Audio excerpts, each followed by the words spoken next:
Chris Bledsoe had a truly unique encounter many years ago. On the one hand, it has upended his life and some of his relationships. On the other hand, it's been a blessing that's brought his family closer, helped with some medical issues, and been kind of a back and forth. What is this situation? I'm personally still trying to work out in my head what this is. Are these off planet beings trying to communicate? Are they angels from God? Are they a rare phenomenon? I'm going to let you guys decide, but here to tell his own story is Chris Bledsoe. Chris, welcome to the show. Thank you so much for coming on today. Well, I appreciate you having me, Stephen. It's an honor. So I've listened to a couple of interviews that you've given. I've read from cover to cover the UFO of God, and I've tried to make sense of this in my mind, just as I'm sure you have. Let me give a little bit of backstory for my viewers, and then I would like for you to tell about your first encounter. Your story is going to be made into a movie. It's already been made into a book. You've been secretly investigated by our government. You've been openly befriended by CIA agents. You've been forced to take a lie detector test. You had a one-of-a-kind visit at NASA, and you've had years of encountering these glowing orbs and beings. But would you mind just telling us how this all started, your first encounter, and then from there, I have many questions that I'd like to ask. Okay. So how it all started was, let's just say the initial experience was January the 8th of 2007.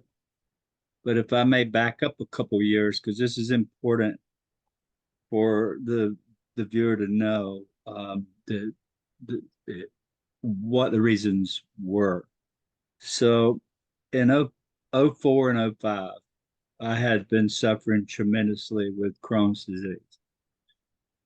From 2001, after the 911 thing, being a builder, building 100 homes a year, my wife and I, for more than 19, 20 years, our empire started to crumble because living in Fort Bragg, Fort Liberty now, in this area, the housing market just dried up immediately. And I had too much property, 72 houses under construction, and I just got caught off guard. And so I sat there and watched everything go away in interest. And long story short, it affected my health tremendously to where it eventually put me in the hospital having an NDE, near death experience. So I lost my business, lost my home, uh, four children, all small. Well, my oldest was 17 in '07. Um, my youngest was Emily, a girl, she was 10. And so I was caught, Stephen, in a bad way. I'm sick. I no longer have a job or business. I can barely function. And so I'm crying out to the heavens. This is the most important thing. And this is why the title of my book. So we fast forward to 2007. I've been away from recovering from this near death since late '04. And my father actually finds a job for me to do for him, working, managing a house.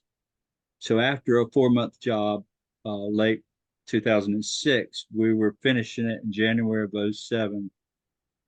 It was the end of the project. The crew I was managing, I sent them back down 2 hours away to the coast to finish up the project, bring home the last 10% of the job.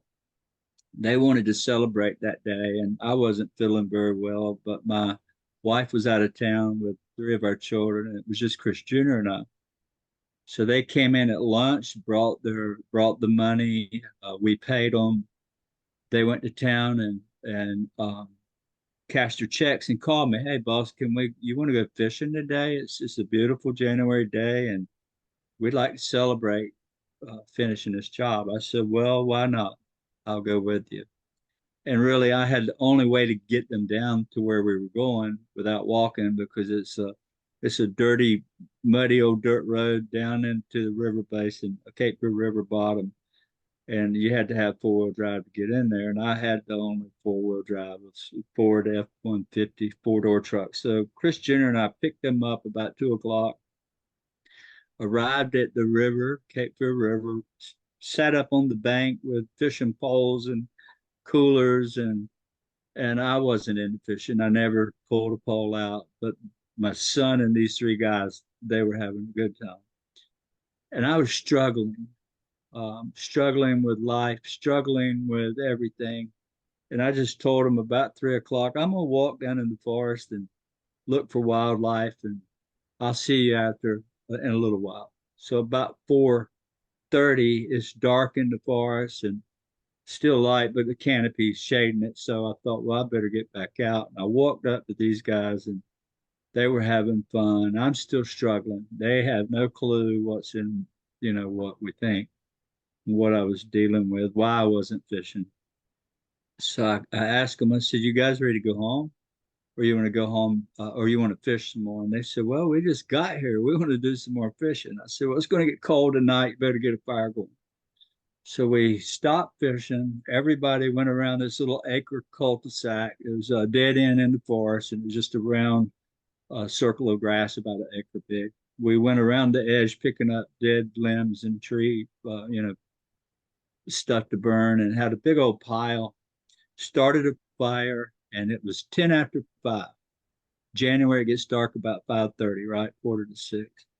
I said, well, look, I'm going to walk back up to the entrance the way we came in, sit on the edge of the field and look for wildlife, deer, or whatever might come out. I'll see you guys just about dark. He said, okay. So I walked away, leaving them sitting on the bank with the fire was behind them to their back about 6 feet away. So they were warming themselves sitting on that river. And I had a quarter-mile to walk to get up to the field. And when you get to the field, it's about 200 yards across the field to the main highway. So we had to cross the field to get to the backside, and then a quarter-mile down in to the river bottom.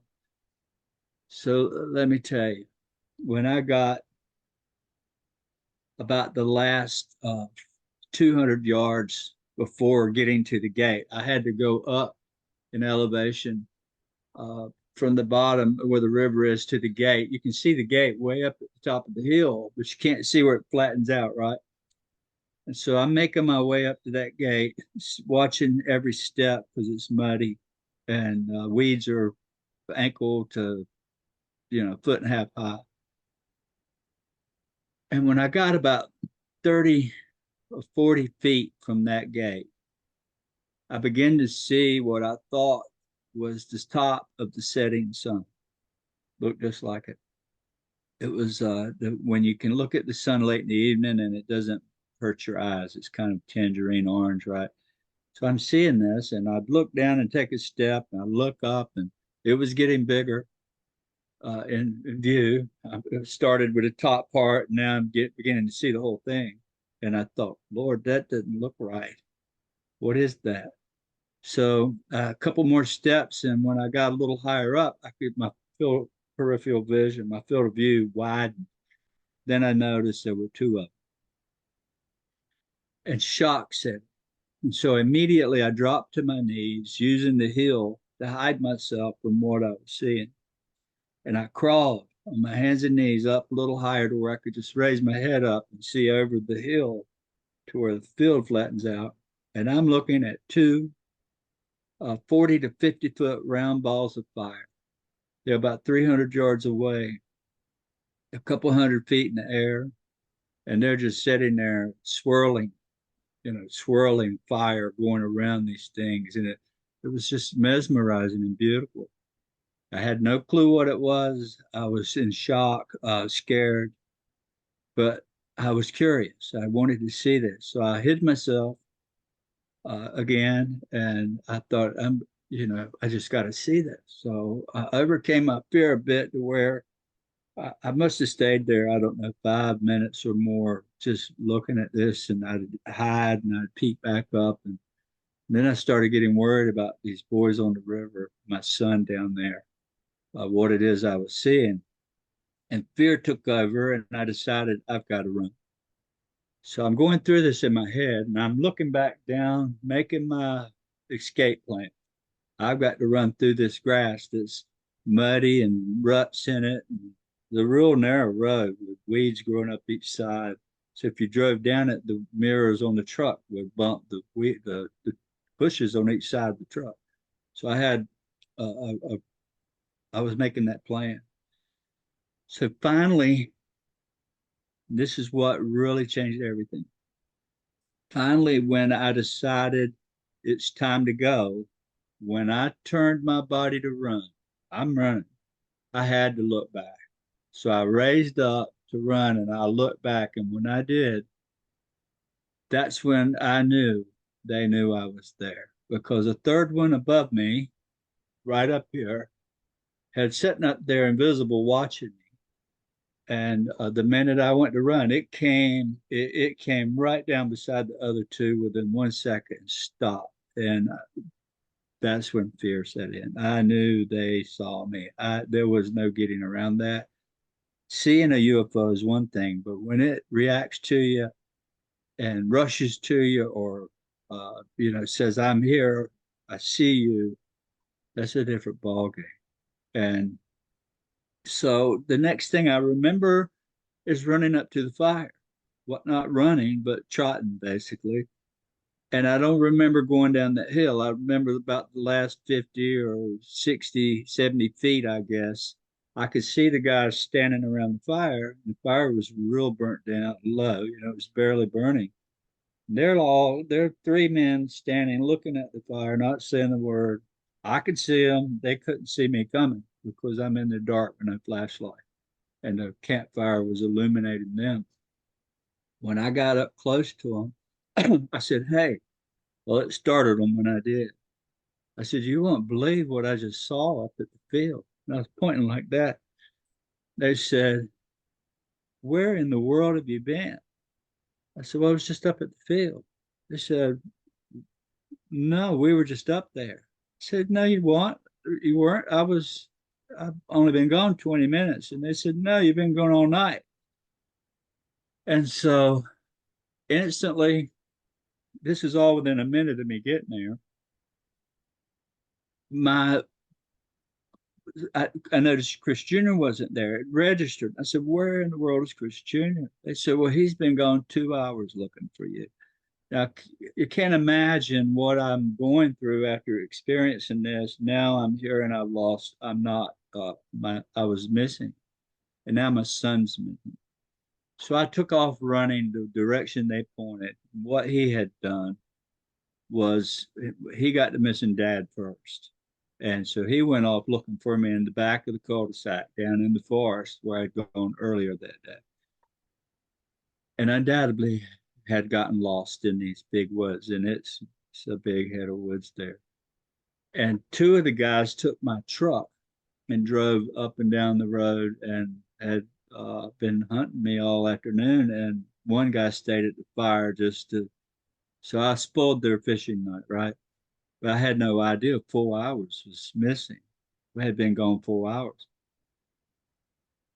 So I took off running, and I'm shouting for Chris Jr. I was terrified knowing if he was in these woods, they might have to get rescue squad or rescue personnel to come find him because it's dark and big and you can get lost in there.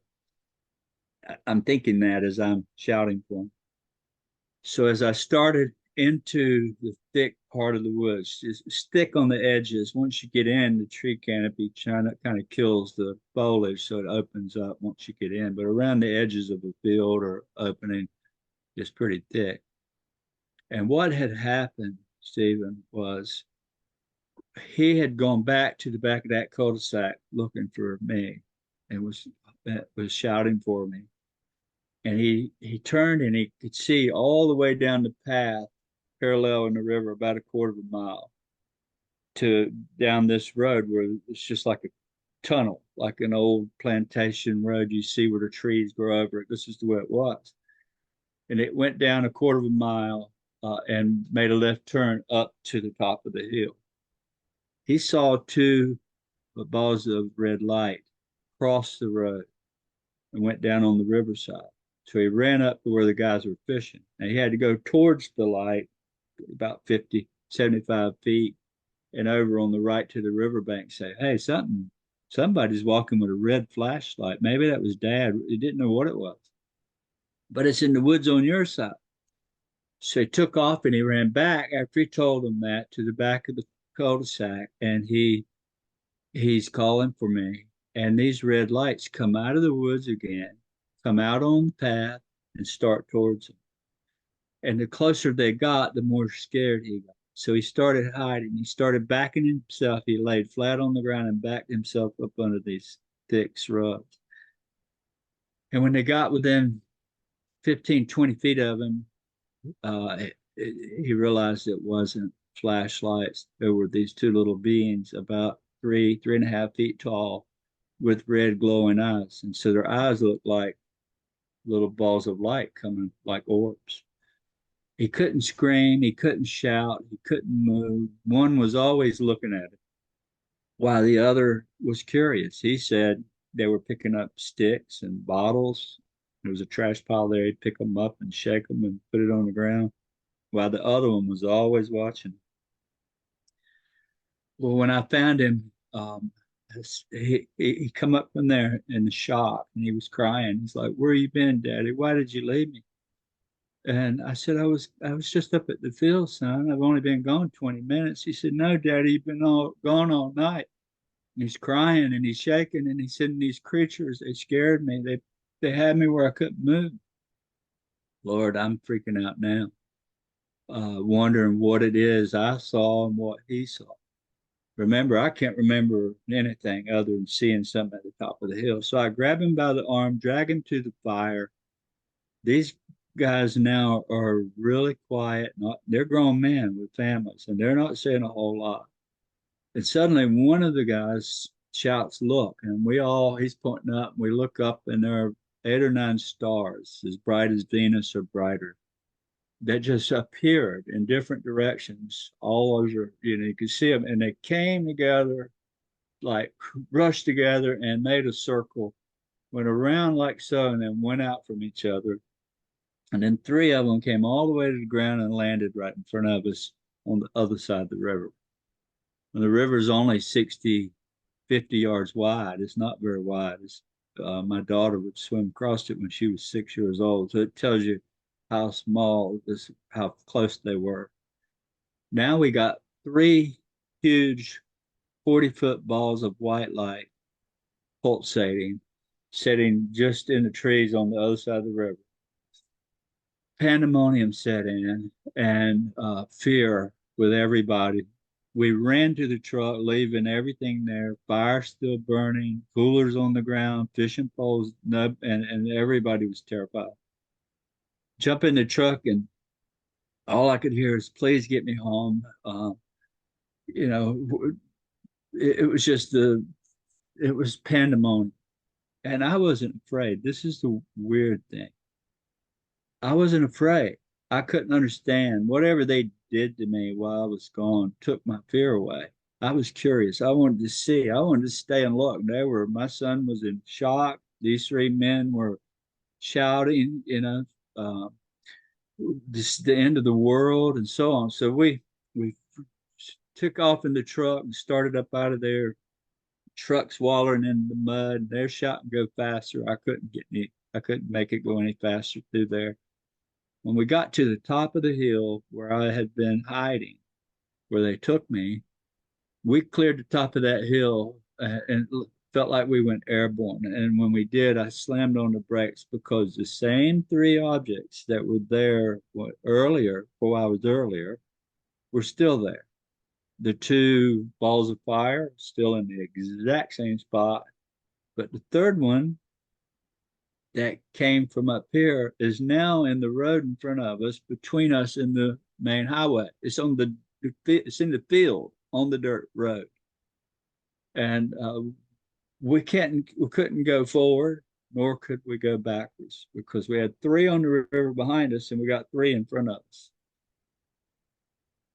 There was crying, there was panic, there was, I want to see my wife before it's over, just get me home to my family. Everything was going on. I can't even tell you how much shock and panic was going on in this truck. All these people and my son and I, and I was just curious. But this third object that appeared when I went to run is no longer a round ball of red fire. It's setting crossways the dirt road in front of us, and it looks like an egg. It looks about 50 feet long, and I don't know how big around. From my perspective, it was probably, 15, 20 feet across. But if you took a round ball and you set it on the ground and it squished out, flattened out, that's kind of what it appeared like. But it's glowing white now, and the light is going around this thing to where it looks like sparkles and these spikes of light just revolving all around this thing. It was the most amazing sight. But everybody's shouting, "Get me home." All of a sudden, we hear three gunshots. We don't know where they came from. Nobody never found out, but we reported that then, or we all heard it. Suddenly, this thing in the road pivots, points straight at us, and here it's coming down the path towards us. It gets to this 20-foot tree, which is about 75 yards away, and it comes up over top of that tree. And as it is heading straight at us down the road, it starts rising a little bit. When it went over the top of my truck, I had the sunroof open, and I could have shot it with a slingshot. It was that low. It was totally silent, blinding white light revolving around this thing, these sparkles of light. And suddenly, right up above us, it kind of pivoted and fired off like a bullet just out of a gun, and it was gone. So I hit the gas and took off. And I write about this in the book. There's a lot more detail in the book that this thing could take hours to talk about. But one important thing I want to mention is on the way home, we had to go 2 miles down the road to drop off two guys. They lived next door to one another. And 5 miles close to it to drop the third guy off, which is on our way home. But they started fighting who would get to go home first. So we ended up having to take the furthest guy away and then come back to drop the other two off.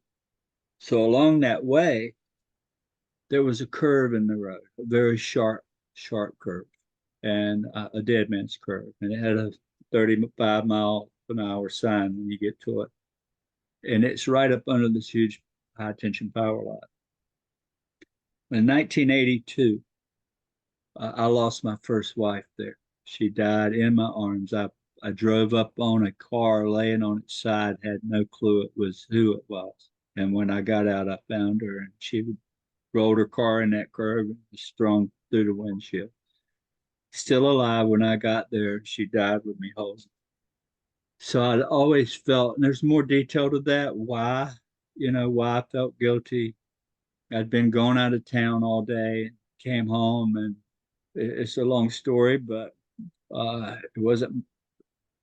it just sat heavy on me because we were 2 days from our first year anniversary. But I blame myself for not being there. I'd been out of town with my father all day. But when we went under that power line, when we got into that curve, there was this big object hovering right over top. So I hit the brakes. I wanted to get out and stand up under it and look. And they were screaming, "Don't stop." They were beating on the windshield on the back of my seat. So I got down to about 15 miles an hour. And while they're shouting, and I'm looking out the window, like my head out the window, driving under it. And suddenly this image and this whole reliving what happened there in 1982 came rushing into me, and these words from this object said, "It wasn't your fault. You had nothing to do with this, and she's totally fine." And so the that was the first time in all those years that I felt um, like it wasn't my fault and that everything was going to be okay. I had to tell this because these are part of my experience. It's very important. So we drop the guys off. We get to home. Chris Jr. is panicked. He's running through every room, 5-bedroom house, 3 baths. He goes in every room, turns the light, he closes the shades, turns the lights on, and locks the door. Even the bathrooms with no windows, he turned the lights on, locked the door. I'm in my study on television, computer, whatever I could find, trying to find out if it's, are we being invaded? We thought it was everywhere. Suddenly, we hear this noise come over, and it sounded what I thought was Fort Bragg, a helicopter. We live 20 miles from Fort Bragg, and all these helicopters are always flying around. And I just knew it was heading the direction it was going straight to the river. We're only 2.5 miles from the river. So I just knew that's what it was. And then the sound disappeared, and all of a sudden, the dogs start barking. When I say dogs, my dad was a hunter. At that time, he had 15 hound dogs in a kennel behind his house, and he'd always raised hounds. He had 100 at the time when I was growing up. So I grew up with a shotgun or a rifle. In fact, I was shot point blank at 10 years old, had a near death, and blew a hole in me big as that from 6 foot away in my back. Lucky I'm alive. So immediately all 15 hound dogs are barking, and they're barking a scary bark, like I don't know what that is. You hear dogs, at night if they are unsure, they'll make these curious barks. Well, it reignited Christopher's fear again. And all I could think was, this dog kennels, undoubtedly the dogs are seeing a burglar, because dad had a 40-foot garage with boats and tools and stuff in it. And I shared it with him. So I could only think, these dogs are seeing somebody trying to get in that shop. I said, Christopher, somebody's breaking into that shop. I'm going to have to go out there. No, Daddy, please don't go out that door. Please don't. I said, I got to see what it is. I said, we got Rosie, a Chesapeake Bay Retriever, 110-pound dog. She lives in the house. I said, I can put her in front, and she'll see who it is and keep us protected. We'll just walk that way and using a flashlight, and hopefully we can see what's going on, and she'll scare him away. Well, he protested big time, but I opened the back door, and he had me by the back of the shirt. And when I stepped out the door, Rosie took off. And she ran out about 40 feet and looked back to see if we were coming. And she saw us going towards her. She ran on down in the forest into a little dirt road, pretty good sized piece of land. The dog kennels was back behind. Dad and I lived beside one another, and the kennels was in the woods behind the house. So we take off that direction very quietly, walking slowly. Rosie's gone. She's down near the kennel, and this is this awfulest noise. Hound dogs are very loud. They have a big, loud voice, and they're all barking as fast as they can. They're seeing something. We knew it, and so we sneak up toward the kennel. I could see Rosie pointing behind the kennel into the forest, not toward the garage. I thought, that's strange. Why would they have gone behind the kennel? They would have gone back to the highway, the way they come in if somebody's breaking in the shop. So we got on up to where she was at, and all 15 hound dogs are looking behind the kennel in the woods. And I said, Christopher, maybe there's a bear or something in there. Dogs can be scared of a bear scent. It's foreign to them. They'll get spooked. I've seen it before. And I said, and she's froze. Her hair is standing up. She's snarling and pointing in the forest, and these other dogs are all looking that way. I'm whispering to Christopher, I said, I'm going to send her in and let her run out whoever or whatever's in. We'll run back to our property, to the grass, and I want to run to the back, 600-foot deep property. I want to run back there to the back to this big old oak tree and just kind of hide behind it and see what comes out. Might get to see a bear. That's what I was thinking. So immediately I bumped her. She took off in the woods, and I took off running back toward toward the yard. And Chris had me by the back of the shirt. Chris Jr. He was 17 years old. We got to out of the two-rut road into the grass, and I made a left turn to run to the back to cut this dog off to see what was coming, because we could hear her coming through the forest. You have to move fast when you're hunting, because dogs, sometimes an animal will be way out in front, so you don't got but a glimpse to see what it might be. So when I made the turn, Chris Jr. turned loose. I thought I had pulled away from him because it was icy and I kind of slipped a little bit, and he just let go. What I didn't realize was he had no more time for this. He took off back to the house. He made a right, I made a left, and I didn't know it. So I ran back to the back of the property, and I run in a full run up to this tree and stop myself against that tree. And I'm trying to be quiet, but I'm panting for breath because I was a smoker then too. But I'm panting, trying to get my breath, trying to be quiet. I'm hearing the dog coming to me. And so I turned around to see. I just knew Junior was behind me, going to run up behind me with me. I had no idea he had gone the other way. But when I had my hands against this tree, when I turned to look back, that's when everything changed.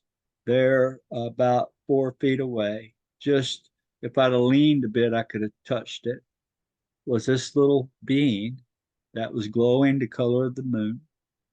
It had a triangle on its chest, which that got the attention of everybody, NASA and all these agencies. It was that close, and I was in shock, and fear set in, and I just knew it had. I knew I was a goner. I just felt that from the fright. I didn't. Words can't describe, the feeling of being trapped. I'm caught. So I felt like, and so I pulled myself closer to the tree, and I turned around to face it, dropped my hands to my side. I said, I surrender. I'm not here. I don't mean any harm. And the dog's coming. I still hear the dog coming. All this happened so quick. And this thing said very loudly, you don't understand. We're not here to help hurt you. We're here to help you. And about that time, Rosie comes on out of the forest, and this just vanishes. It just dematerialized right in front of me. Weird thing was, when I reported it, MUFON, this UFO group, come out. They found this. They found some stuff in the soil and all that was very unusual. And the tree had actually killed it. Where it was standing, it killed the limbs and all. They thought maybe it just hopped up in the limbs above me, but who knows? Anyhow, Rosie comes on by and runs out of hearing. So I thought I better not tell Chris Jr. what just happened. And so I walked on up to the house, and I could see him in the back door looking through full glass window, waiting for me to get there. And I was lost for words how to tell him. And so I needed a cigarette really bad. I just had to smoke because my anxiety was out the window. I don't smoke anymore, and I quit not too far after that. So I walked in my study, and I walk up to my study was a sunroom, and had couches around the perimeter with windows along behind the couch. So I put my knees on the couch, reached over, and raised the blunt. And Junior's like, "No, what are you doing? Don't do that, Dad." I said, "I got to smoke, son. I can't smoke in the house. I'll blow it out the window." This is what I was telling him and what I was thinking. So when I raised that blind up, he had all the outside lights on. I saw something walking toward me from, I would say, more than 20 or 30 yards away, plain as sight. The spotlights on the corner of the house illuminated, and it was a very tall looking being coming toward me. And it scared me so bad. I didn't tell him. I just said, "Come with me." And we jumped in my truck. We ran out the front door, jumped in the truck, and we went about 5 or 6 miles away to this big hayfield I knew. Pulled right out in the middle of it and left the truck running. That way we felt a bit safer. And we stayed the rest of the night there. And the next morning when I got up, I had no more symptoms of Crohn's. And for 18 years, I had been treated for it. And from this day forward, I've been completely healed from it. No signs of it. Never taken another bit of medicine. I can drink, eat anything I want. And but that's when trouble started from the community and the church. And I write about this in my book. And so much more has happened. But that was the original event in a condensed version. Okay. Oh man, thank you. Thank you so much for sharing that. So just some questions if I could. Sure. You mentioned the beings that Chris saw down by the river, also the one that you encountered by the tree with the Right. dog. You said that one was small, almost like a child. It looked like a little child. It Okay. didn't look like the aliens you see on TV, the grays with the. It looked more like a a child, a little different but glowing. It was glowing like the moon, the soft white. Okay, But it had and then a triangle on the chest. yes, Okay. yes. And now later in the book, you talk about another encounter with this being that you call the lady. Yes. That is this like very beautiful being that almost like what Hollywood would think of as an angel. Right. Tell us just a little bit about the lady. Well, what brought that on, and I'm 100% sure of it, is from that day forward in '07, I was I was completely all about telling this to everyone. They put that in me so strongly, I had to share it. And the more that my church ostracized me and the community churches around, they started making pilgrimages to my house with holy water, and they got some of them in between me and my children and said, "Your dad's dealing with the devil," and it caused the most horrific problems at my home. Even the school, somebody at the school, one of the teachers, started questioning my little girl, and she's all about daddy, right? But somebody there called social services on me, saying I was unfit for a father. Now I've got the government investigating me, or the social services and the community and all these people. And so they started. It was destroying my kids because they were seeing it. They were experiencing this with me at my house. It never went away. My wife was experiencing it. They just knew it was something evil.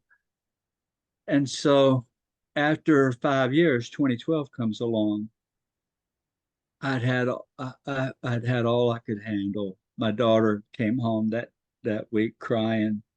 They made fun of her in school, and my boys were 13, 15, and 17 trying to date girls in school, and it had crushed them. Their dad's a crazy, and you know, and it just was the most awful thing to go through.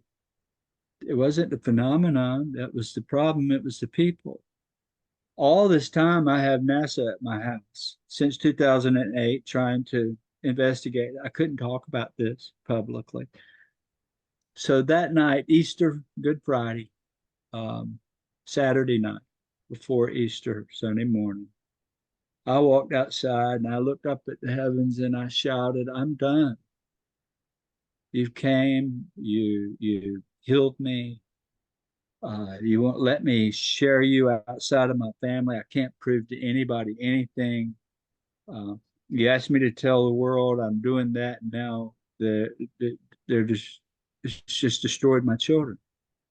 who they are. They're young teenagers. I don't want any more to do with this. So I'm saying this to this guy, right? And 3 o'clock in the morning, I hear this manly voice, deep set of rise. I get up and dress myself for whatever reason. There was this movement from at the foot of my bed, which we'd all seen these shadowy beings in our house. Often, a flash of light, you'd see an orb appear in a flash, and out would step this shadowy figure and walk right through the walls and stuff. My wife saw it many times, all of us. So that's what I'm looking at now. And for whatever reason, I walk out the back door at 3 in the morning, in tow behind these shadowy figures, and they lead me up to the dog kennel where it all happened before. And to shorten the whole story without getting too deep, suddenly this mighty rush of wind. It was a wind that wasn't in the trees around. It was concentrated directly in front of me in a small area, and it was so hard and fast, it just blew me off balance backwards. When I hit the ground on my back, as I'm going to backwards, I see what looked like a translucent cow run right over top, and I could see the stars through it as it went over me. And it scared me. So I land on my back, I roll to my stomach, and I'm getting up to run. And I grew up, my neighbor has a dairy farm. I worked with them. We were tobacco farmers, and you know, it, it was it was a familiar sight that I was afraid of. I didn't have no idea what I was seeing, but anyhow, I get up to run, and I never made it but to my knees because now there's no more cow there. There's this woman, and she's glowing, and her feet are not on the ground. They're about chin high to me, which is probably, I'm on my knees, and she's probably 3 feet off the ground to her feet. And she looks at me, most beautiful thing I ever saw. She's glowing. She looks just like you and me, just a woman, beautiful lady, but she had this white dress that went from a collar out to her hands and down to nothing but her toes showing. And she looks at me and she says, "You know why I'm here. This is your burden you must bear." And I knew what it was about because I'd had this intense uh, purpose to tell what it was, what I saw, that I had to tell it, but I refused to tell it anymore. And she came to say, "No, you got to tell this. And if you do, I will be here with you and I'll help you. And I'll see to it that you can share our presence with other people. And we'll let you start filming us with camera and witness." And so help me, for 5 years, I never had one bit of data at all. I could never film anything. I had cameras, or there's stories written about cameras that broke when I tried to take pictures, brand new Panasonic digital camera, fried it, the whole article on that. But from that point forward, I was able to start getting photos, and I was able to bring people to my house or go to their house and ask it to come, and it comes. And to this day, I have thousands of videos and photos and witnesses from NASA to the DOD to the DIA to the CIA, many different people within those organizations and others have been on my property. We've filmed it, they've witnessed it, and yeah, so that day forever changed everything. And I made a commitment with her that I would continue forward. And it took me a while to tell it because I was afraid that they're already labeling me crazy now. I start talking about a glowing woman, they're gonna lynch me. And that's all I can think about. But Yeah, that, the only thing worse than being called crazy is double crazy, right? yeah, So yeah. now you mentioned in the book, this is a big part of the story, at least for me, that you go through this intense background check because you've been invited to NASA to Yeah. come out. You go through this massive building. You're invited to go into where the astronauts live for weeks before heading off into space. Only 300 people, 300 Right. humans have ever been in there. One president, 0 members of Congress. But while you were out there, somebody mentioned to you, listen, NASA, the military, they're all aware of these orbs, these beings, these crafts, but they won't interact with us. The Right. reason that we want to get to know you is they will interact with you. So they're aware of these. And so is this why they've become so curious about you and your story, is the fact that they'll spend time in your presence, or what's the reasoning behind that? That's 100% why. It was NASA people that told me. And I mentioned this guy in the book. Of course, I had already been working with NASA since 2008 when they first came on the scene, where other players started coming in, and these guys were part of the National Reconnaissance Office.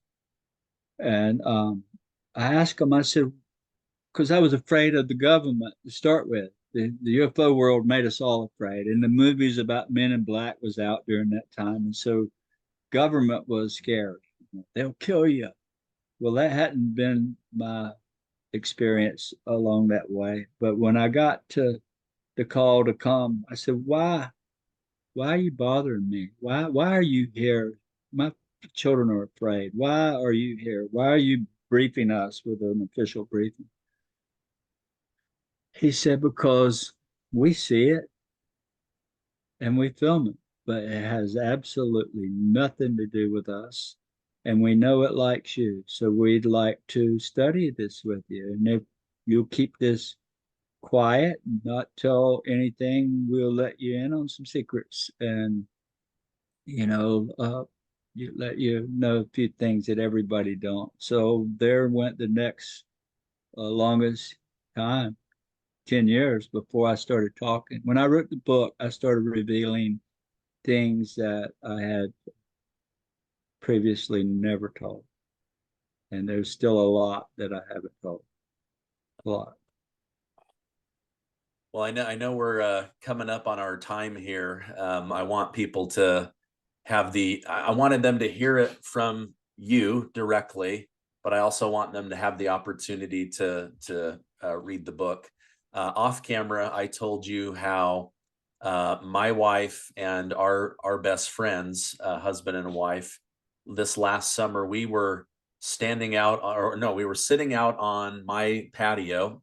All the lights were off. It was dark, and I saw this blue orb going north towards the Salt Lake airport.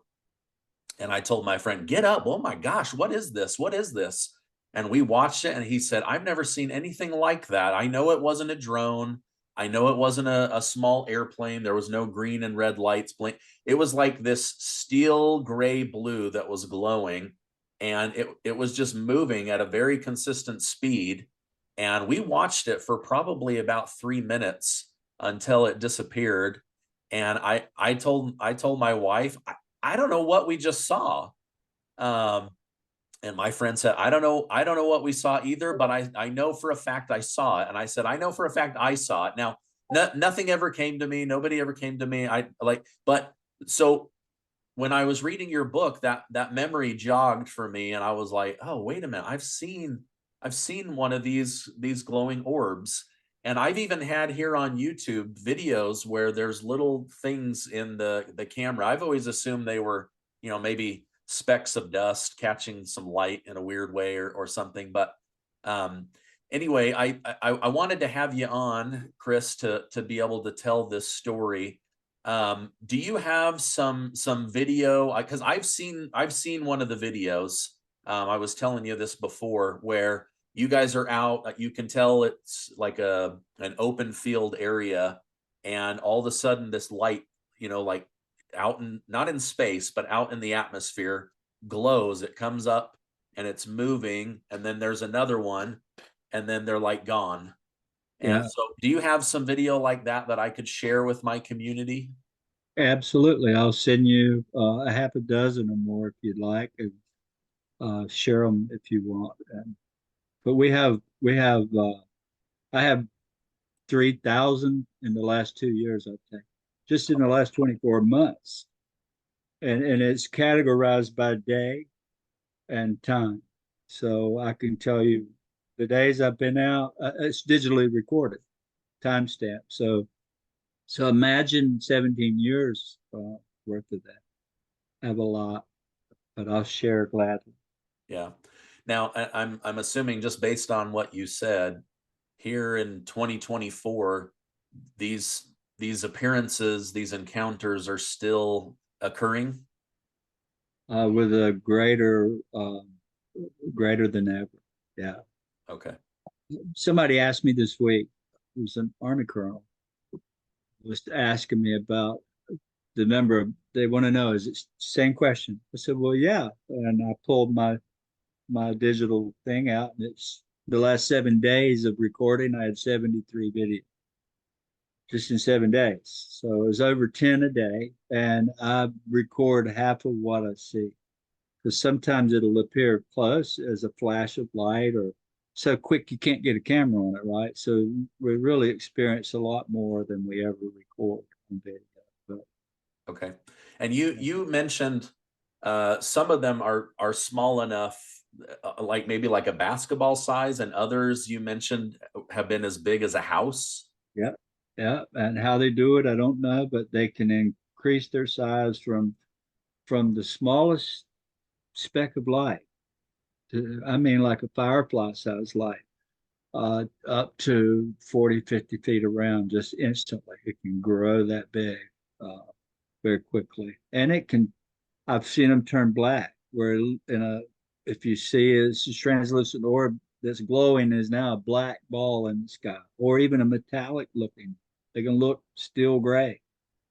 So what it is, I don't know. But what I can tell you, one of the most important things of all, that you never hear about this, but I'll not quit talking about it because it's important, is there's a pattern that exists, a clear pattern, and I can prove it through all the people that write me. So many people write me daily. I bet I have 4,000 emails now I haven't even looked at. That's how much comes in. Wow. But all these people write me all say the same thing because I ask them. They want to tell the story. My first question is, okay, beautiful story, but tell me what life was like when it was going on. What triggered this to happen? And they'll all say the same thing. My grandma died, my mother died, my uncle died, my son. I lost my job. I'm homeless. Just abuse from childhood abuse. And it's usually suffering and trauma is the common thread you'll find in every one of these people. Very, very rare not to have that. So, what does that mean? Why does it care about that? Why would an alien care about suffering? Me crying out to God, help me, because I want to die. I'm 45, 6 years old, and I can't feed my children. I lost an empire, $18 million in net worth all went out the window, gone. And but it's a common thread. Trauma, suffering is that thread. So I don't want to label what it is because I really don't know, but I can share that it's never been negative to me. Only the people have been the negative part. Um, I've seen many blessings. People's health changed. I get people write me every day, ask me, "Would you remember me?" And I always say, "Yeah." And then people write me back, "I'm pain free," and I'm not doing anything. I think, is it placebo? Is people getting hope from this? Because I'm just me. I think the phenomenon is what's doing it, helping. I don't know. I'm as lost as everybody else, but Yeah. I do what makes it come for me, anyhow. Yeah. As I read through the book myself, I was like, okay, at first I was thinking UFOs, right? then as I started getting deeper into the story, I was like, okay, maybe these are angels. And then the word that kept coming to me was caretakers. Yeah. Like just somebody watching out, like watchers, observing, letting you know, hey, there's something more than this Yeah. earthly existence, this dimension. There's something more, and it's all going to work out. I don't know. That was kind of the feeling I got as I read through the book.